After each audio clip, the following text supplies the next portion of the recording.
So welcome future doctors. Mind Map series lecture number 4, part 2 of GIT physiology. GIT physiology के part 2 में आपका स्वागत है। और फिर से बोल रहा हूँ एक बार कि वन स्टॉप आयुर्वेदा को क्या कर लो, फॉलो कर लो, जहाँ पे आपको बढ़िया बढ़िया आयुर्वेदिक कंटेंट मिलेंगे डेली लाइफ से रिलेटेड। ठीक है, तो स्टार्ट करता हूँ आज के लेक्चर को। माइंड मैप सीरीज का लेक्चर नंबर 4 है और पार्ट 2 है GIT सिस्टम का।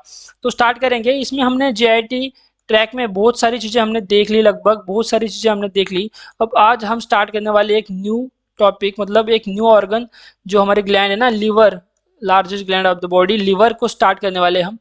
तो देखो यार, लिवर क्या है, एक ड्यूअल फंक्शन क्या करता है, परफॉर्म करता है। ड्यूअल फंक्शन कौन से फंक्शन? तो फर्स्ट फंक्शन होगा इसका सिक्रेटरी फंक्शन, सिक्रेट करने का काम करता है। और दूसरा करता है एक्सक्रीटरी फंक्शन, क्या करता है, एक्सक्रीट करने का काम ये करता है। Dual in nature, dual function nature हम इसे बोल सकते हैं।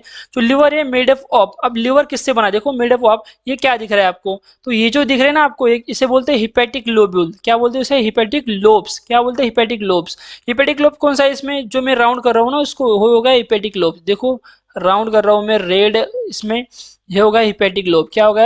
Hepatic lobe. ये जो है ना दोस्तों, ये क्या हो गया, हिपेटिक लोब हो गया हमारा। और हिपेटिक लोब को बोलते हैं structural and functional unit of liver.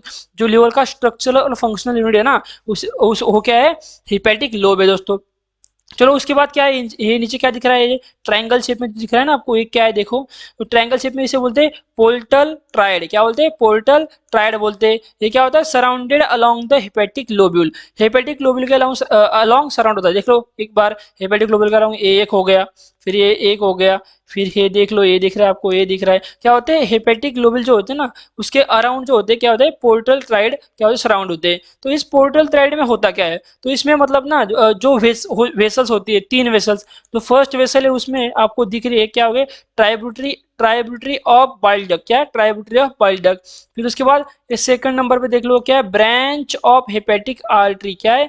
Branch of hepatic artery आपको देखने को मिलेगी। फिर थर्ड नंबर पे देखो, ब्रांच ऑफ पोर्टल वेन। क्या है थर्ड नंबर पे? Branch of portal vein. इतनी 3 वेसल्स इसके अंदर, ये पोर्टल ट्राइड के अंदर हमें देखने को मिलेगी। तो नीचे एक आईएमपी टॉपिक है, flow of bile. Flow of bile कैसे होता है देखो, सबसे पहले क्या होगा, सबसे पहले स्टेप क्या होगी, bile secreted by the hepatic cell. Hepatic जो हेपेटिक सेल होती है ना, मतलब लिवर की जो सेल होती है, क्या करेंगी, और इसमें फर्स्ट नंबर में क्या करेंगी, बाइल को सीक्रेट करेंगे। ये बाइल क्या किसके बाद इम्प्लीट होगा, होगा कैनेकुलस ऑफ इनटू बाइल। क्या? एम्प्लीट इनटू द बाइल कैनेकुलस। कैनेकुलस में क्या होगा, एम्प्लीट होगा। फिर क्या होगा, ये कहा जाएगा ट्राइब्यूटरी ऑफ बाइल डक्ट। जो क्या पोर्टल ट्राइड में एक वेसल थी ना, ट्राइब्यूटरी ऑफ बाइल डक्ट, उसमें जाएगा। उसके बाद ये ट्राइब्यूटरी से लेकर कहा जाएगा स्मॉल डक्ट में ओपन होगा। क्या होगा? स्मॉल बाइल डक्ट में ओपन होगा। वो स्मॉल बाइल डक्ट कहाँ पे ओपन होने वाले दोस्तों, किसमें, left and right hepatic duct, hepatic duct में। और हेपेटिक डक्ट कहाँ मर्ज करेगी, इस बाइल को लिवर में। समझ रहे हो ना, मतलब एक बाइल लिवर के छोटे से सेल से लेकर कैसे बाइल प्रोड्यूस हो रहा है, कहाँ से आके लिवर में आ रहा है, ये सब चीजें यहाँ पे इस फ्लो चार्ट में देखने को मिलती है। ये फ्लो चार्ट से मतलब आप एक छोटा सा प्यारा लिख सकते हो। ठीक है, तो आगे बढ़ते हैं दोस्तों। आगे क्या है, ब्लड सप्लाई ऑफ लिवर। तो लिवर का ब्लड सप्लाई कैसे, 2 तरीके से होता है। एक तो hepatic artery. Okay, hepatic artery क्या करेगी, कौन सा ब्लड लेके जाएगी, ऑक्सीजनेटेड, जिसमें क्या होगा, O2 होगा, ऐसा ब्लड लेके जाएगी। और hepatic portal vein. Hepatic portal vein क्या होगा, जिसमें CO2 मतलब डीऑक्सीजनेटेड ब्लड को निकालने का काम जो होता है ना, वो करेगी। तो देखिए क्या होगा, सबसे पहले हेपेटिक आर्टरी में देखिए, जो हेपेटिक आर्टरी ना क्या करेगी, ऑक्सीजनेटेड ब्लड, जिसमें क्या है, O2 है। क्या है? जिसमें O2 प्रेजेंस है, उस ब्लड को क्या करेगी, सीधा लिवर के साइनोसॉइड में लेके जाएगी। किसमें? साइनोसॉइड में लेके जाएगी। और जो पोर्टल वेन है, जो डीऑक्सीजनेटेड ब्लड कहाँ से कहाँ फॉलो करेगी, डीऑक्सीजनेटेड ब्लड जाएगा क्या क्या, इंटरलोबुलर वेन में। इंटरलोबुलर वेन से कहा जाएगा साइनोसॉइड में। और साइनोसॉइड में क्या होगा, उधर क्या, वहां से कहा जाएगा सेंट्रल वेन में। और सेंट्रल वेन से कहा जाएगा हेपेटिक वेन में। उसके बाद इंफीरियर वेना क्या, और इंफीरियर वेना क्या, उससे right atrium of heart, heart के राइट एट्रियम के पास जाने वाला है। और वहां से कहा लंग्स के पास जाएगा, लंग्स से फिर ऑक्सीजन होकर कहाँ पे आएगा, लेफ्ट एट्रियम में आएगा। समझ रहे हो ना दोस्तों, ये हो गया ब्लड का ब्लड का फ्लो। तो ठीक है, आगे बढ़ते हैं। आगे देखिए कंपोनेंट्स ऑफ बाइल। तो बाइल के कंपोनेंट्स क्या क्या हो सकते हैं, फिर से यहाँ पे सिंपल सा चार्ट है। बाइल में क्या क्या हो सकता है, एक तो वाटर, वाटर होगा, कितना होगा, 97.6%। सॉलिड इसमें कितने, 2.4% सॉलिड है। ठीक है, उसके बाद इसमें ऑर्गेनिक आ जाएगी, सॉलिड में इनऑर्गेनिक आ जाएगी। ऑर्गेनिक में क्या आ गया, बॉइल सॉल्ट। बाइल सॉल्ट में कौन से बाइल सॉल्ट है दोस्तों? बाइल सॉल्ट में सॉल्ट है ना, बाइल सॉल्ट, तो बाइल सॉल्ट में सोडियम ग्लाइकोलेट हो गया, पोटेशियम हो गया, ये बाइल सॉल्ट हो गए। उसके बाद गया बाइल पिगमेंट, तो बाइल पिगमेंट कितने, दो पिगमेंट है, एक बिलिरुबिन एक बिलिवर्डिन। ओके, कोलेस्ट्रॉल आ जाएगा, फैटी एसिड आ जाएंगे, लेसिथिन आ जाएगा, म्यूसिन आ जाएगा, ठीक है। फिर उसके बाद इनऑर्गेनिक में वही सोडियम, कैल्शियम, पोटेशियम, वही चीज, ठीक है। चलो ये चार्ट याद करना है। आगे बढ़ेंगे तो क्या होगा, देखो मैंने बुक से ही लिया है इनडायरेक्ट, क्योंकि जो है ना सिर्फ छोटा छोटा दिया हुआ है बुक का ही, तो यही आपको याद करना है। तो जो क्या है यहाँ पे, फंक्शन ऑफ बाइल, क्या है फंक्शन ऑफ बाइल, यहाँ पे आपको देखना कि बाइल के क्या क्या फंक्शन है। ओके, डाइजेस्टिव फंक्शन हो गया, एब्सॉर्प्टिव फंक्शन हो गया, उसके बाद एक्सक्रीटरी फंक्शन हो गया, उसके बाद क्या हो गया, लेजेटिव फंक्शन हो गया, उसके बाद क्या गया, एंटीसेप्टिक फंक्शन यहाँ पे देखने को मिलेगा। उसके बाद कोलेरेटिक फंक्शन आपको देखने को मिलेगा, क्या maintain of pH of GIT का पीएच मेंटेन करने का काम ये करेगा। जैसे क्या, उसके बाद क्या होगा, प्रिवेंशन ऑफ गॉलस्टोन, जो गॉलस्टोन बनते हैं ना, गॉलस्टोन को प्रिवेंट करने का काम करेगा यहाँ पे। लुब्रिकेशन फंक्शन यहाँ पे प्रोवाइड करेगा। उसके बाद आएगा लीवर का फंक्शन, ये देखो ये भी आईएमपी लीवर का फंक्शन।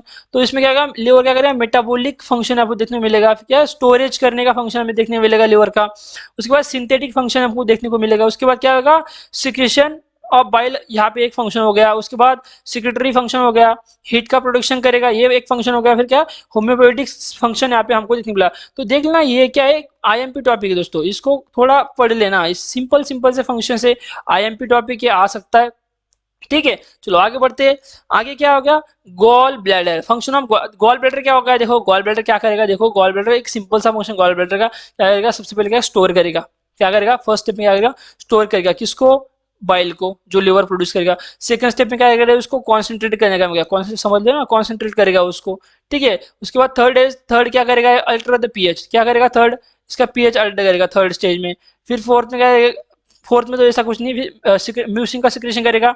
और जो मेंटेनेंस है ना, प्रेशर मेंटेनेंस, कहाँ का, जो बाइलरी सिस्टम है, बाइलरी सिस्टम का प्रेशर मेंटेन करने का काम ये करेगा। देखो समझ के, सिंपल से फंक्शन है। एक तो स्टोरेज हो गया, ठीक है, स्टोरेज के बाद क्या हो गया, कॉन्सेंट्रेशन ऑफ बाइल हो गया, ठीक है। उसके बाद क्या हो गया, अल्टरेशन ऑफ पीएच को अल्टर करने का काम करेगा। उसके बाद क्या होगा, सिक्रेशन ऑफ म्यूसिन का सिक्रेशन करने का काम करेगा। उसके बाद जो प्रेशर मेंटेन करने का काम, क्या बाइलरी सिस्टम का प्रेशर मेंटेन करने का काम कौन करेगा दोस्तों, गॉल ब्लैडर करेगा। चलो आगे बढ़ते हैं, अप्लाइड फिजियोलॉजी। तो अप्लाइड फिजियोलॉजी में सबसे पहला डिसीजन है दोस्तों जॉन्डिस, क्या है, जॉन्डिस, आईएमपी दोस्तों, जॉन्डिस, जॉन्डिस को आईएमपी में कर लेना, आईएमपी, ठीक है। जॉन्डिस क्या है, एक आईएमपी टॉपिक है। तो मैं सिंपल फॉर्म में, एक बढ़िया से सिंपल फॉर्म में क्या है, इसके तीन तीन इसके मतलब होते हैं टाइप्स, तो कौन से, प्री हेपेटिक जॉन्डिस हो गया, उसके बाद हेपेटिक जॉन्डिस हो गया, और पोस्ट हेपेटिक जॉन्डिस। तो प्री हेपेटिक जॉन्डिस में क्या होता है, जो ब्लड रिलेटेड इशू ना, ब्लड रिलेटेड, इसमें प्री हेपेटिक में ये हो गया, ब्लड यानी क्या, ब्लड यानी जैसे कि क्या हो गया, एनीमिया हो गया, इसमें क्या हो गया, जो आरबीसी की साइज चेंज होती है, मलेरिया हो जाता है, ब्लड काउंट वगैरह कम होना, ठीक है। ये जो होगा ना, इसमें ब्लड में जिसमें जो प्रॉब्लम विद ब्लड होगा, तो वो क्या होगा, प्री हेपेटिक यानी क्या, जॉन्डिस, ठीक है। उसके बाद क्या होगा, हेपेटिक में क्या होगा, हेपेटिक में अगर क्रियोसिस, लिवर के सेल्स डैमेज होंगे, मरने लगेंगे, क्रियोसिस होने लगेंगे, कैंसरस हो जाएगा लिवर में, तो ये जो चीजें है ना हेपेटिक में आ जाएंगी, हेपेटिक जॉन्डिस में। और प्री हेपेटिक में क्या आएगा, जो जो क्या बाइलरी डक्ट है, जो क्या है, बाइलरी डक्ट है, अगर वो क्या हो गई, डैमेज हो गई, अगर वो क्या हो गई, फट गई, कुछ हो गया उसको, तो गॉलस्टोन बनने का, कैंसर का खतरा हो सकता है। कि देखो यहाँ पे देख सकते हो, गॉलस्टोन कैंसर का खतरा हो गया पोस्ट हिपेटिक में, समझ गए। तो ये इंपॉर्टेंट, इसको पढ़ लेना, मीन इसको कॉल, ठीक है, आईएमपी इसको कर दे, फिर से बोल रहा हूँ आपको, आईएमपी दोस्तों ये पढ़ना ही पढ़ना है, ठीक है। उसके बाद इसका एक चार्ट, जो बुक में वो चार्ट है कि प्री हेपेटिक को चार्ट दिया हुआ है, हेपेटिक का चार्ट दिया हुआ है, फिर पोस्ट हेपेटिक का चार्ट दिया हुआ है। पर इसको आप ध्यान में रखना, किसको, इसको आपको ध्यान में ही रखना है। इसको तो ऊपर ऊपर से पढ़ के चल जाएगा, पर इसको ध्यान में रखना, क्योंकि सिंपल से फॉर्म में अगर कुछ भी आज नहीं हुआ ना दोस्तों, तो इतना तो लिख ही सकते हो आप, ठीक है, इतना तो लिख सकते हो एग्जाम में। तो चलो आगे बढ़ते हैं, फिर आगे बढ़ेंगे हम हेपेटाइटिस, जो सेकंड नंबर का ना, हेपेटाइटिस में क्या आ जाएगा, हेपेटाइटिस में कुछ नहीं, सिर्फ उसके टाइप ध्यान में रख लेना, उसके कॉज क्या किससे होता है। तो वायरल हेपेटाइटिस, वायरस मतलब हेपेटाइटिस ABCDE वायरस से होने वाला। फिर क्या थर्ड नंबर पे जाएगा, बैक्टीरियल हेपेटाइटिस, जो बैक्टीरिया होते हैं ना, जैसे कि लेप्टोस्पाइरल हो गया, उसके बाद सालेमोना टाइफी हो गया, टीबी हो गया, ओके। ये जो बैक्टीरिया उनकी वजह से होने वाला जो क्या है, बैक्टीरियल हेपेटाइटिस। उसके बाद अल्कोहल एबिलिटीज, मतलब क्रोनिक अल्कोहल, जो बहुत सारी शराब पीते हैं ना, मतलब दुम दबा के, जो रोज मतलब डेली शराब पीने वाले ज्यादा, उनको होने का चांस ज्यादा होता है, क्या है, अल्कोहलिक हेपेटाइटिस, मतलब क्रोनिक हेवी अल्कोहल जो कंजर्व करते हैं ना वो लोग। ठीक है, चलो उसके बाद स्टार्ट करेंगे हम small intestine. Secret intestinal juice क्या सीक्रेट करता है? इंटेस्टिनल जूस सीक्रेट करता है। इंटेस्टिनल जूस क्या होता है? कौन सा होता है इंटेस्टिनल जूस? तो वो होता है सकस इंटेरिकस। क्या होता है इंटेस्टिनल जूस? सकस इंटेरिकस। कौन सीक्रेट करता है succus entericus? Small intestine. Small intestine का क्या सीक्रेट करता है? क्रिप्ट ऑफ लिवरहून। कौन? क्रिप्ट ऑफ लिवरहून। तो क्रिप्ट ऑफ लिवरहून है क्या करते हैं? सकस इंटेरिकस को सीक्रेट करने का काम करते हैं। तो देखो इंटेस्टिनल विलाय, जो इंटेस्टिनल विलाय है ना उसमें विलाय भी आती है, कुछ ग्लैंड्स भी आती है, तो देख लेंगे। विलाय देख लो, विलाय देख लो, तो विलाय की लोकेशन आपको देखनी है, कहाँ विलाय है। उसके बाद सेल कंपाउंड क्या है वो देख लेना, वो क्या क्या सीक्रेट करता है वो देख लेना। उसके फंक्शन क्या है, जैसे इंक्रीज सरफेस एरिया वगैरह एब्सॉर्प्शन करता है, वो फंक्शन हो गए। उसके बाद क्रिप्ट ऑफ लुबरकुन देख लो, उसके बाद उसके लोकेशन, उसके बाद उसके फंक्शंस, सिक्रेशन। तो ध्यान में रखना Brunner's glands, pairs of patches, ये जो तीनों है ना दोस्तों, ये नीचे दिए हुए तीनों, ये आईएमपी, इनको इनको तो देख लेना एक बार, क्या है आईएमपी आ सकता है। इसको आप लिख सकते कि स्मॉल इंटेस्टाइन में आपको ये याद भी नहीं रहना है विलय आपको, तो ये तो तीनों याद ही होना चाहिए, क्रिप्ट ऑफ लिबरकुन, ब्रनर्स ग्लैंड और पेयर्स ऑफ पैचेस। इनका क्या क्या ध्यान में रखना है आपको? इनका आपको क्या करना है? एक तो लोकेशन ध्यान में रखनी है, अगर ओके इसके सिक्रेशन आपको ध्यान में रखना है, उसके बाद इसका फंक्शन ध्यान में रखना है, मतलब ये तीन चीजें ध्यान में रखना है। अगर ये इतना तो इंपॉर्टेंट है, ध्यान रखना सेल्स कंपाउंड क्या होते हैं इसमें, ये भी ध्यान रख सकते हो, पर तीन चीजें ना, लोकेशन, सिक्रेशन और फंक्शन, ये तो आईएमपी इसको ध्यान रखना। और आईएमपी क्या बोला, कौन से ग्लैंड? ये तो क्रिप्ट ऑफ लिबरकुन हो गया, ब्रनर्स ग्लैंड हो गया, और दूसरा पेयर्स ऑफ पैचेस। ठीक है, चलो आगे बढ़ेंगे। कंपोनेंट ऑफ सकर इंटेरिकस, जो सकर इंटेरिकस है, जो सकर इंटेरिकस है इंटेस्टाइन का जो मतलब जूस है, उसमें क्या क्या कंपाउंड देखो। सेकेंड में वाटर आएगा कितना? 99.5% वाटर इसमें आ जाएगा। सॉलिड आ जाएगा 0.5%, इसमें फिर से सॉलिड में ऑर्गेनिक आ जाएगा। और इनऑर्गेनिक सब्सटेंस आएगा। इनऑर्गेनिक में क्या आ गया? एंजाइम आ जाएंगे। और क्या आ गया? Other organism. एंजाइम में देखो यहाँ पे क्या, प्रोटोलाइटिक एंजाइम मिलेंगे, जो पेप्टाइडेज, जैसे अमाइनो पेप्टाइडेज, डाइपेप्टाइडेज, ट्राइपेप्टाइडेज, ये हो गए प्रोटोलाइटिक एंजाइम। और अमाइलोलाइटिक एंजाइम जैसे सुक्रोज, माल्टेज, लैक्टेज, डिक्सटिनेज, हाँ, ट्रेहेलेज, ये सब चीजें हो जाएगी। उसके बाद अदर ऑर्गेनिक में म्यूकस, इंट्रिंसिक फैक्टर, डेफिसिन, ये हो जाएंगे। और इनऑर्गेनिक में तो देख लिया सोडियम, कैल्शियम, बाइकार्बोनेट, पोटेशियम वगैरह चीजें। ठीक है, तो चार डायमेंशन रखना है। आगे बढ़ेंगे। फंक्शन ऑफ स्मॉल इंटेस्टाइन क्या? तो स्मॉल इंटेस्टाइन के फंक्शन क्या है? तो देखो ये जो ऊपर की दिया ना मैंने, मैकेनिकल फंक्शन होगा इसका। उसके बाद क्या होगा? सिक्रेटरी फंक्शन, सिक्रेशन करने का काम करेगा, इंट्रेकस वगैरह। उसके बाद हार्मोनल हार्मोनल फंक्शन हो गया। उसके बाद क्या?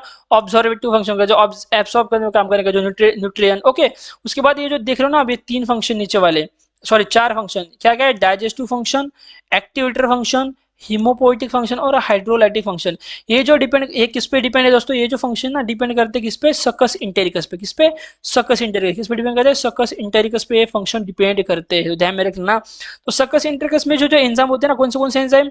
पेप्टाइडेज हो गया, सुक्रेज हो गया, माल्टेज हो गया, लैक्टेज हो गया, डेक्सट्रिनेज हो गया, टेट्राहेलेज हो गया, इंटेस्टिनल लाइपेज। ये जो एंजाइम है ना, किसके? सकस इंटेरिकस के। किसके? सकस इंटेरिकस के मतलब एंजाइम है। तो ये क्या? सबस्ट्रेट हो गया। सबस्ट्रेट क्या होता है? ये जो एंजाइम है इस पे काम करेगा, पेप्टाइड इस पे क्या करेगा? वर्क करेगा, और क्या बनाएगा? उस मतलब क्या एंड प्रोडक्ट निकालेगा? Amino acid. फिर सुक्रेज क्या करेगा? सुक्रोज पे काम करेगा, और क्या बनाएगा? फ्रुक्टोज और ग्लूकोज बनाएगा। तोड़ेगा मतलब इनडायरेक्टली काम करेगा, नहीं कि इसको तोड़ने का काम करेगा। माल्टेज क्या करेगा? लैक्टोज और मेट्रोज पे काम करेगा, सॉरी माल्टेज क्या? मेल्टोज और मेट्रोज पे काम करेगा, और क्या बनाएगा? ग्लूकोज बनाने का काम करेगा। उसके बाद लैक्टोज जो है, वो लैक्टोज पे काम करेगा, और क्या करेगा? गैलस्टोस एंड ग्लूकोज को बनाने का काम करेगा। डेक्सटिनेज डेक्सट्रिन पे काम करेगा, माल्टोज पे काम करेगा, और माल्ट्रियोज पे काम करेगा, और क्या करेगा? ग्लूकोज बनाने का काम करेगा। ऐसे ही देख लो, ट्रेहाइलोज पे काम करेगा, उसके बाद ग्लूकोज बनेगा। ठीक है, तो ध्यान में रख लेना, ये चार्ट भी आईएमपी चार्ट है, यहाँ से फंक्शन का चार्ट इंपॉर्टेंट है। और सकस इंटरकस के एंजाइम आपको यहाँ पे ध्यान रखना है, पेप्टाइडेज, सुक्रेज, माल्टेज वगैरह। ठीक है, तो आगे बढ़ते। आगे अप्लाइड एस्पेक्ट, जो अपना स्मॉल इंटेस्टाइन में, इसमें सिर्फ एक इंपॉर्टेंट जो है क्रोन्स डिसीज। क्या है इसमें? सिर्फ अप्लाइड फिजियोलॉजी में सिर्फ एक ही इंपॉर्टेंट जो है क्रोन्स डिसीज। क्या? क्रोन्स डिसीज क्या होता है, कैसे होता है? जिसमें क्या होता है? इंफ्लेमेशन ऑफ स्मॉल इंटेस्टाइन क्या होती है? इंफ्लेमेशन हो जाता है, मतलब उसमें सूजन सी आ जाती है इंटरनल। ठीक है, ध्यान रखना। तो देख लें इसके कॉजेस क्या है, कैसे कैसे होता है क्रोन्स डिसीज। तो इसके फीचर्स क्या है, क्या क्या फीचर्स? इसमें वेट लॉस होना, वेट लॉस हो जाना, एब्डोमिनल पेन होना, okay, mall absorption of vitamin हो जाना, डायरिया हो जाना। ठीक है, ये सब चीजें ना इसमें होने लगते हैं, इसमें क्रोन्स डिसीज में। तो इंपॉर्टेंट सिर्फ क्रोन्स डिसीज है, इसको कर लेना। चलो आगे बढ़ेंगे। आगे भी इंपॉर्टेंट टॉपिक यार, ये भी इंपॉर्टेंट, ये भी आ सकता है। तो देखो movement of GI T track, तो मूवमेंट ऑफ जेआई ट्रैक, तो तीन मूवमेंट इसमें जेआई ट्रैक में हमको देखने को मिलेगी। सबसे पहली मूवमेंट जो है ऐसे क्या है, डिग्लूटिनेशन, क्या डिग्लूटिनेशन यानी क्या, निगलना। उसके बाद क्या, पेरास्टालसिस, क्या पेरास्टालसिस यानी क्या, एक वेवी मूवमेंट होती है, वेव जैसी मूवमेंट होती है हमारी गैस जेआईटी में, जिससे क्या होता है हमारा जो फूड ना धीरे धीरे क्या होता है स्टमक में जाता है। उसके बाद डिफिकेशन यानी क्या, जो सब मतलब फूड को पचाने के बाद जो नीचे हम छोड़ते हैं ना सुबह सुबह, उसे बोले डिफिकेशन। और इस कंट्रोल, और इनका कंट्रोल हम देखेंगे। तो तीन देखो क्या क्या, एक तो हम क्या देखेंगे, डिग्लूटिनेशन देखेंगे, उसके बाद कौन देखेंगे, पेरिस्टाल से, उसके बाद डिफिकेशन। मतलब तीन मूवमेंट यहाँ पे हमको जीआईटी ट्रैक में मिलेगी, कौन से डिग्लूटिनेशन, ओके। उसके बाद क्या मिलेगा, पेरिस्टाल से, और क्या, डिफिकेशन। सबसे पहले स्टार्ट करेंगे डिग्लूटिनेशन। चलो चलो, डिग्लूटिनेशन क्या होता है, डिग्लूटिनेशन और सॉल्विंग ऑफ प्रोसेस, मतलब निगलना जो बोलते हैं ना उसे डिग्लूटिनेशन बोलते हैं। तो इसके में क्या आता है, तीन इसमें फेज आते हैं। कितने फेज आते हैं इसमें, तीन फेज। कितने आते हैं, तीन फेज इसमें आपको देखने को मिलेंगे डिग्लूटिनेशन में, तीन फेज। कौन से फेज देखेंगे, एक तो होगा ओरल फेज। ओरल फेज में क्या होगा, फूड कहाँ से कहा जाएगा, फूड जाएगा माउथ से फेरिंग्स में। किसमें जाएगा, माउथ से फेरिंग्स में फूड जाएगा ओरल फेज में। और ये वॉलंटरी होती है, ध्यान रखना वॉलंटरी। क्यों वॉलंटरी होती है कि हमारे ऊपर डिपेंड करना ना हमें फूड निकलना है नहीं निकलना। तो ये क्या है, वॉलंटरी प्रोसेस है, ठीक है। उसके बाद ये देखना है मीडियल और टेम्पोरल लोब यहाँ पे लिम्बिक सिस्टम काम करती है। उसके बाद फेरेंजियल फेज, दो नंबर का फेज फेरेंजियल फेज, यहाँ में फूड कहाँ से जाएगा, फेरिंग से लेकर इसोफेगस में फूड एंटर करेगा। और ये इनवॉलंटरी प्रोसेस, ये हमारा ताबा नहीं है, ये अपने आप होने वाली है, ठीक है। उसके बाद थर्ड प्रोसेस जो है क्या, इसोफेगल प्रोसेस। इसमें क्या होगा, फूड इसोफेगस से कहा जाएगा दोस्तों स्टमक में, कहा जाएगा सीधा स्टमक में। तो तीन प्रोसेस है, एक ओरल, एक फेरेंजियल और एक इसोफेगल प्रोसेस। कैसे कैसे फूड जा रहा है समझ रहे हो। चलो आगे बढ़ते हैं। उसमें अब थोड़ा एक्सप्लेन करके दिया है ओरल को मतलब ओरल फेज कैसे होता है देखो। तो ओरल फेज में क्या होगा दोस्तों, bolus place in posterior dorsal surface, हम पोस्टीरियर डॉर्सल सर्फेस पे बोलस रखेंगे। उसके बाद क्या, एंटीरियर पार्ट जो होगा टंग का, उसे क्या करेगा, रिट्रैक्ट और डिप्रेस करेगा। उसके बाद क्या, जो पोस्टीरियर पार्ट टंग का, वो क्या करेगा, उसे इलेवेट और रिट्रैक्ट करेगा। उसके बाद क्या, टंग क्या करेगी, फोर्सफुली क्या करेगी, फोर्सफुली क्या करेगी, इसको ढकेलेंगे। कहाँ ढकेलेंगे, बोलस को क्या, फेरिंग्स की तरफ धकेलने का काम करेगी, फोर्सफुली उसको क्या करेंगे, धकेलने का काम करेगी। और बोलस का एंटर कर जाएगा दोस्तों फाइनली फेरिंग्स में। किस फेज में, ओरल फेज में। इसके कुछ एक्टिविटी देख लो, अभी दो एक्टिविटी होती है। एक तो क्या करती है ओरल फेज में, क्या होता है, एक मॉइस्चरिंग होता है। मॉइस्चरिंग यानी क्या, गीला होना। जो हम मतलब हमने अगर रूखा सूखा भी खा लिया तो उसको गीला करने का काम कौन करेगा, ओरल फेज में हो जाता है। और क्या होगा, मास्टिकेशन। मास्टिकेशन यानी क्या, वो जो हमने फूड खाया है ना उसके क्या करना है, बारीक बारीक बारीक बारीक क्या करना है, टुकड़े करने हैं, क्योंकि जिससे हमें हमारे जो ओरल ट्रैक है उसमें कोई भी कट वगैरह नहीं लगे, ठीक है। समझ गए दोस्तों। चलो आगे बढ़ेंगे। आगे तो मतलब दूसरा फेज है वो फेरेंजियल फेज। ये क्या होगा, इनवॉलंटरी फोज, हमने जो जिसे बोला था हमारे कंट्रोल में नहीं है, तो देख लेना उसके बाद कैसे कैसे फूड यहाँ पे जाता है। उसके बाद क्या, थर्ड फेज जो है इसोफेगल फेज। क्या है इसोफेगल, ये क्या है, इनवॉलंटरी, जो हमारे कंट्रोल में है। चलो स्टार्ट आगे जाते हैं। आगे दो में एक तो हो गई, होगी डिग्लूटेशन, हो गई पेरिस्टालसिस और डिफिकेशन। तो पेरिस्टालसिस में क्या होता है, एक वेवी मूवमेंट। क्या मैंने जैसे बोला, वेवी मूवमेंट होती है। क्या होती है, वेवी मूवमेंट, जैसे कि जो हमारे ना गट मतलब जीआईटी ट्रैक ऐसे ऐसे वेव की तरह मूव करता है, ठीक है। तो देखो पेरिस्टालसिस मूवमेंट आर सीन किस किस में देखने को मिलती है, तो हमारी इसोफेगस में हमें देखने को मिलेगी पेरिस्टालसिस। स्मॉल इंटेस्टाइन में देखने को मिलेगी। तो इसमें इसे वेलोसिटी भी दी गई स्मॉल इंटेस्टाइन में। वेलोसिटी कितनी है स्मॉल इंटेस्टाइन में, 1 to 2 सेंटीमीटर पर सेकंड। उसके बाद फंक्शन देखो, फंक्शन क्या है इसके पेरिस्टालसिस के, peristalsis move food through JIT, JIT को फूड को मूव करने का काम।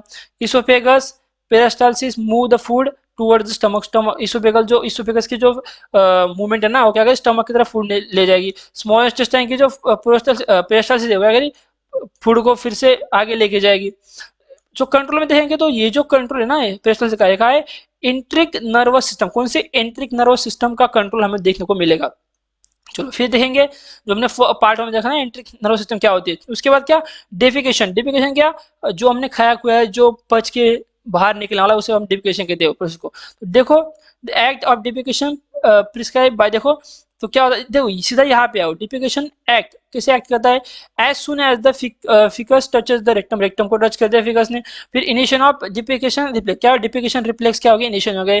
पेट दर्द होता है ना जाने से पहले, तो कॉन्ट्रैक्शन ऑफ रेक्टम का कॉन्ट्रैक्शन हो गया। कॉन्ट्रैक्शन में रिलैक्शन of external and internal sphincter, जो एक्सटर्नल इंटरनल स्पिंटर है उसको क्या गया, क्या किया जाएगा, रिलैक्स किया जाएगा। और passing out of ficus, ficus क्या हो जाएगा, हमारे बॉडी से बाहर आ जाएगा, ठीक है, खत्म हो गया। उसके बाद देख लो यहाँ पे दिया हुआ है जो ये फर्स्ट है ना, ये जो क्या होता है प्रिपरेटरी फेज, मतलब यहाँ पे क्या होगा, ये जो बोलस है क्या होगा, प्रिपेयर हो रहा है, ठीक है, प्रिपेयर हो रहा है। ठीक है, बाद जो ये आएगा यहाँ पे देखो क्या हो रहा है, ओरल फेज, इसे बोलते हैं ओरल फेज। क्या आएगा, ओरल फेज, क्या है, ओरल फेज। क्यों ओरल फेज बोल देंगे, क्योंकि क्या हो रहा है यहाँ पे, क्या हो रहा है यहाँ पे, जो बोलस है, बोलस कहाँ जा रहा है, कहा जा रहा है, माउथ से लेकर फेरिंक्स में जा रहा है। उसके बाद जो सी नंबर का है ना, इसे बोलेंगे हम क्या, फेरेंजियल, क्या इसे बोलेंगे, ये जो बोलस है क्या, इसे फेरेंजियल बोलेंगे हम, क्या फेरिंक्स में जा रहा है ना, ठीक है। उसके बाद हम इसोफेगल स्टेज, जो डी जो इसोफेगल स्टेज है, जो बोले देखो इसोफेगस में एंटर कर गया है, समझ गए, ये हो गई यहाँ पे कहानी खत्म। आगे क्या दिया हुआ है, digestion of metabolism of carbohydrate. तो कार्बोहाइड्रेट का हमें क्या देखना है, डाइजेशन एंड मेटाबॉलिज्म हमें देखना है यहाँ पे। देखेंगे देखो, सबसे पहले डाइजेशन ऑफ कार्बोहाइड्रेट, तो कार्बोहाइड्रेट डाइजेस्ट कहाँ कहाँ होता है, किस किस पार्ट में डाइजेस्ट होता है, ये देखेंगे। तो सबसे पहले हम माउथ में देखेंगे, माउथ में क्या होता है, हमारा सलाइवरी जूस होता है, ठीक है। उसमें क्या, कौन सा एग्जाम में सलाइवरी एंजाइम होता है। यहाँ पे सब्सटेंस क्या मिल जाएगा हमें, स्टार्च। मुंह में क्या, सबसे ज्यादा मतलब जो कुकड जो फूड होता है ना, उसमें क्या होता है, कुक स्टार्च होता है। उसको हम क्या करेंगे यहाँ पे, डाइजेस्ट करने का काम करें, और एंड प्रोडक्ट क्या बनेगा, डाइसैकेराइड, क्या, डेक्स्ट्रिन और माल्टोज बनने वाला है। देख लेना, कार्बोहाइड्रेट सबसे पहले मुंह में क्या होगा, यानी माउथ में क्या होने वाला है, डाइजेस्ट होने वाला है। उसके बाद क्या, स्टमक में डाइजेस्ट होने वाला है। स्टमक में कौन सा, जो गैस्ट्रिक जूस हमें देखने को मिलेगा, उसमें गैस्ट्रिक एंजाइम हमें देखने को मिलेगा। वो क्या करेंगे, जो वीकली हमारे लिए आया हुआ है ना, उसको डाइजेस्ट करके क्या करेंगे, एक्शन इज नेग्लिजिबल कर देगी उसको, ठीक है। उसके बाद क्या है, हमें स्टमक में कार्बोहाइड्रेट का डायरेक्शन देखने को मिलेगा, स्टमक, सॉरी स्टमक बोल रहा हूँ, स्मॉल इंटेस्टाइन में हमें कार्बोहाइड्रेट का डाइजेशन देखने को मिलेगा। तो देखो, स्मॉल इंटेस्टाइन में क्या होगा, एक तो पैंक्रियाटिक जूस होगा, पैंक्रिया का जूस। दूसरा क्या क्या, और स्मॉल इंटेस्टाइन में क्या होगा, एक सकस इंटेरिकस, क्या मिलेगा, सकस इंटेरिकस, जो स्मॉल इंटेस्टाइन का जूस होता है। उसके बाद देख सकोगे आप, इसमें कितने प्रकार के एंजाइम आपको देखने मिलेंगे, किस किस को एक कैसे कैसे डाइजेस्ट करने का काम कर रहा है। तो ये चार्ट से भी आपको याद करना है, बाकी हिंदी तो आप अपने आप लिख लोगे, ठीक है। तो बढ़ते आगे, इसका मेटाबॉलिज्म देखेंगे, ठीक है। तो मेटाबॉलिज्म देखिए, इसका मेटाबॉलिज्म किस तरीके से है, तो देख सकते हो आप, ये क्या है, absorption of glucose from small intestine. तो स्मॉल इंटेस्टाइन से ग्लूकोज का एब्सॉर्प्शन किया, तो ग्लूकोज देखो अभी यहाँ पे आ गया, ठीक है। उसके बाद यहाँ पे क्या गया है, थ्रू हेपेटिक पोर्टल में क्या है, ग्लूकोज यहाँ पे आ रहा है, देखो यहाँ पे आ रहा है, किसमें, लिवर में, किसमें, ये जो है लिवर, लिवर में फिर ग्लूको इसका ग्लूकोजेन हो जाएगा। उसके बाद उसका अमाइनो एसिड में कन्वर्ट हो जाएगा। उसके बाद ट्राइग्लिसराइड में कन्वर्ट हो जाएगा। फिर से यहाँ पे देख सकते हो आप, ये जो ग्लूकोज है ना, जो एब्सॉर्ब हुआ है स्मॉल इंटेस्टाइन में, किसमें जाएगा, हमारे मसल्स में, किसमें, मसल्स में क्या होगा, ग्लूकोज, ग्लूकोज क्या होगा, स्टोर होगा ग्लाइकोजन के फॉर्म में। फिर इस ग्लूकोज को क्या किया जाएगा, यूटिलाइज किया जाएगा, यूटिलाइज, ओके। इससे क्या बनेगा, फिर पायरुविक एसिड, और ये पायरुविक एसिड का क्या होगा, फिर एरोबिक तरीके से और अनएरोबिक तरीके से इसका क्या होगा, यूटिलाइज होगा। तो एरोबिक यानी क्या, एसिटिल कोए बनेगा एरोबिक से, और एसिटिल कोए का क्रेब साइकिल में यूज किया जाएगा, यहाँ पे क्रेब साइकिल में, क्रेब साइकिल से क्या बनेगी, एनर्जी बन जाएगी एक तो, या CO2 प्लस H2 वाटर और कार्बन डाइऑक्साइड बन जाएगी। और यहाँ पे देखो अनएरोबिक तरीके से क्या, लैक्टिक एसिड बन जाएगा मसल्स में, जिससे हमें पेन भी होता है लैक्टिक। और ये जो CO2 पानी किस में आ जाएगा, फिर से इंटेस्टाइन में एब्सॉर्ब हो जाएगा, लैक्टिक एसिड भी कहा जाएगा, इंटेस्टाइन में आ जाएगा। और ये लैक्टिक एसिड फिर से कहाँ चला जाएगा दोस्तों, ये चला जाएगा आपके लिवर में ग्लाइकोजन के फॉर्म में, फिर से क्या, ग्लाइकोजन में आ जाएगा, फिर अमीनो एसिड और ट्राइग्लिसराइड बन जाएगी। यहाँ पे टिश्यू और अदर मसल में देख सकते हो आप, ये जो ग्लूकोज है बाकी बचा हुआ बाकी जो बचा हुआ ग्लूकोज जो है ना, वो फिर से कहा जाएगा और टिश्यूज और मसल्स में आ जाएगा। इसका क्या होगा, ऑक्सीडेशन होगा, और एनर्जी बनेगी, और क्या, पानी और कार्बन डाइऑक्साइड बन जाएगी। इस तरीके से क्या होगा, इस तरीके से क्या होगा। और ये जो CO2 है, बाकी CO2 क्या, लंग्स के थ्रू क्या गया, आउट कर दिया जाएगा बॉडी से। ये क्या हो गया, मेटाबॉलिज्म। ये एक बार इसको अगर आपने देख लिया तो इससे आप आराम से लिख सकते हैं कि लिवर में क्या प्रोसेस हो रही है, मसल्स में क्या हो रही है, इंटेस्टाइन में क्या हो रही है प्रोसेस। तो ये आपको सिर्फ प्रोसेस लिखना है बस, इस डायग्राम को समझ के। चलो आगे देखेंगे, आगे हम क्या देखेंगे दोस्तों, कि जो हमारा है ना, digestion and metabolism of protein, आप किसका, प्रोटीन का हम डाइजेशन और मेटाबॉलिज्म देंगे। फिर से देखो, डाइजेशन ऑफ प्रोटीन में क्या है, माउथ में क्या है, डाइजेशन होगा, सलाइवा फिर से हो जाएगी, ओके। फिर उसके बाद स्टमक में कैसा होगा, स्मॉल इंटेस्टाइन में कैसा होगा। तो ये चीज, तीन ही चीजें आपको हर चीज में, प्रोटीन में, लिपिड में ये भी देखने को मिलेगी, माउथ, स्टमक और स्मॉल इंटेस्टाइन। उसके बाद प्रोटीन में भी वही देखने को मिलेगी, माउथ, स्टमक और स्मॉल इंटेस्टाइन, और कार्बोहाइड्रेट में वही देखने को मिलेगा। तो इस चार्ट को आपको क्या करना है, रट लेना है, ठीक है। इससे आप आराम से 2-3 पेज भर सकते हो।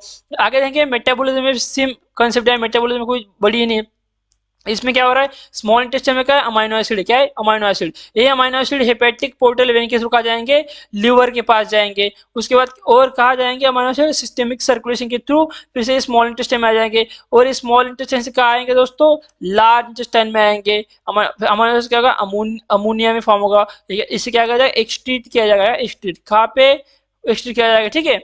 उसके बाद देख लो, जो मतलब लीवर में क्या हो रहा है, ये ग्लूकोनियोजेनेसिस हो रहा है, इसका फॉर्म ग्लूकोज में बन रहा है, प्लाज्मा प्रोटीन जिसे बोलते हैं, ग्लूकोज प्लाज्मा प्रोटीन। उसके बाद क्या कहा, यूरिया, ठीक है। देखो यूरिया कहाँ से आ रहा है, देखो ये मतलब ये जो है ना, ये अमाइनो एसिड जो किडनी में जो अमाइनो एसिड बन रहा है, ये अमाइनो एसिड तो ब्लड वेसल्स में आ रहा है, मतलब हमारे इंटेस्टाइन में आ रहा है। उसके बाद कहा जा रहा है, ब्लड ब्लड वेसल में से कहा जा रहा है लिवर में, और लिवर में से क्या जा रहा है, यूरिया बन रहा है, लिवर से क्या बन रहा है, यूरिया बन रहा है। इस तरीके से टिश्यू में भी देख लो किस तरीके से हो रहा है। तो मेटाबॉलिज्म ऑफ प्रोटीन यहाँ पे आपको देख सकते हो। तो इस डायग्राम को भी याद रख लेना, क्या करना आपको, याद कर लेना डायग्राम को, कहाँ कहाँ कैसे कैसे मेटाबॉलिज्म हो रहा है। एक बार आप ये देख लो दोस्तों, एक बार क्या देखना है कि आपको मतलब समझ लेना कि किस तरीके से ये सब चीजें हो रही है, ठीक है। तो देखो, मैं आपको फिर से इस डायग्राम को एक्सप्लेन करता हूँ, फिर से एक बार इस डायग्राम को बताता हूँ मैं आपको। तो इस डायग्राम में आपको क्या देखने को मिलेगा, तो ये आपको देखने को मिलेगा क्या, कि ये जो ब्लड वेसल्स है, ठीक है, यहाँ पे क्या होगा, अमाइनो एसिड है स्मॉल इंटेस्टाइन में, ये तो ब्लड वेसल में आएगा ही, ठीक है। उसके बाद लार्ज इंटेस्टाइन में भी आएगा, लार्ज इंटेस्टाइन में क्या, अमाइनो एसिड से सॉरी अमाइनो एसिड से अमोनिया फॉर्म होगा और यूरिया एक्सट्रेट हो जाएगा, ठीक है। उसके बाद क्या होगा कि ये ब्लड वेसल में से क्या है, ये जो अमोनिया है, ठीक है, ये अमोनिया कहाँ से आया, देखो बता दो आपको मैं, क्या होगा देखो, ये जो किडनी हमारी, जो किडनी क्या कर रही है, अमोनिया फॉर्म कर रही है, अमाइनो एसिड से अमोनिया वगैरह फॉर्म कर रही है, जो कि ब्लड वेसल से इधर आ रहा है। तो ये अमोनिया फिर से ब्लड वेसल में जाएगा, फिर से क्या ब्लड वेसल में लीवर में जाएगा, और लीवर क्या करेगा, इस अमोनिया को यूरिया में कन्वर्ट करेगा, और ये यूरिया कहाँ आएगा, ब्लड वेसल में आएगा, फिर से यूरिया किडनी में आएगा, और किडनी के थ्रू क्या यूरिया क्या करेंगे, जाएंगे एक्सट्रीट कर दिया जाएगा। सिंपल सी बात है। एक तो देखो ये अमाइनो एसिड ना फिर से एक बार टिश्यू में आ गए, टिश्यू में फिर से क्या हो गया, अमाइनो एसिड का कन्वर्जन किया गया, ग्रोथ और रिपेयर में इसका मतलब यूज हो जाएगा, इसमें एनर्जी एंजाइम हार्मोन को ले यूज आएगा, ठीक है। ये हो गई मेटाबॉलिज्म ऑफ प्रोटीन। आगे बढ़ते दोस्तों, आगे बढ़ते डाइजेशन एंड मेटाबॉलिज्म लिपिड्स, किसका, लिपिड्स का।